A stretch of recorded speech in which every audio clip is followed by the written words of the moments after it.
A special thank you to each of our subscribers who make this channel possible. Here's today's story.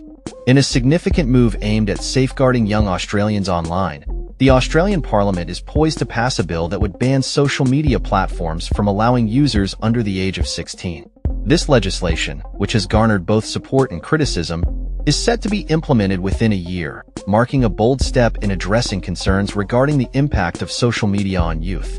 The bill, which affects major platforms such as TikTok, Snapchat, Instagram, Reddit, Facebook, and X, was introduced following a proposal from opposition leader Peter Dutton earlier this year. Prime Minister Anthony Albanese subsequently endorsed the idea, leading to a rapid push for legislation that has raised eyebrows among lawmakers and social media companies alike.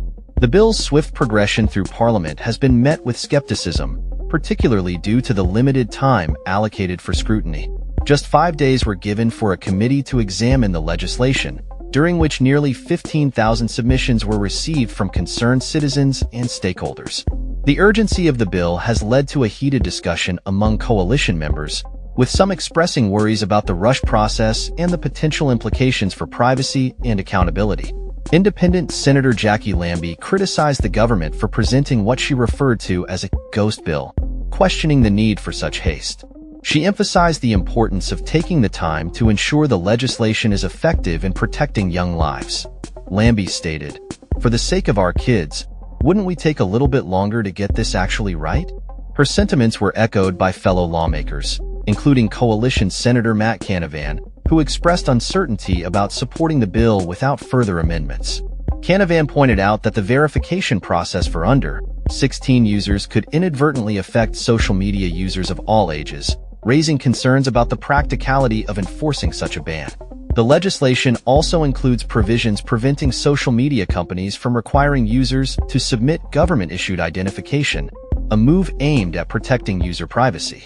Communications Minister Michelle Rowland confirmed that platforms would not be allowed to compel users to provide identification documents, addressing one of the key concerns raised during discussions.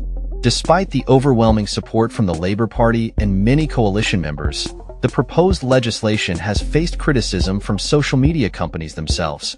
Firms like X, Snapchat, and Meta have voiced concerns about the lack of consultation and the potential negative consequences of the ban. In their submissions, they argued that the legislation could infringe on children's rights to freedom of expression and access to information, with Meta stating that the bill would fail in its current form due to insufficient stakeholder engagement. The companies have also raised alarms about the vagueness of the proposed laws and the unclear mechanisms for enforcement. As Australia positions itself at the forefront of global efforts to regulate social media, the proposed age limit could become one of the strictest measures aimed at protecting children online. Prime Minister Albanese has been vocal about the dangers posed by social media, describing it as a weapon for bullies and a platform for peer pressure. He emphasized the need for legislation that prioritizes the well-being of young Australians, asserting that the proposed laws would provide families with peace of mind regarding their children's mental health. If passed, social media companies will have a 1-year grace period to implement the necessary changes to comply with the new regulations.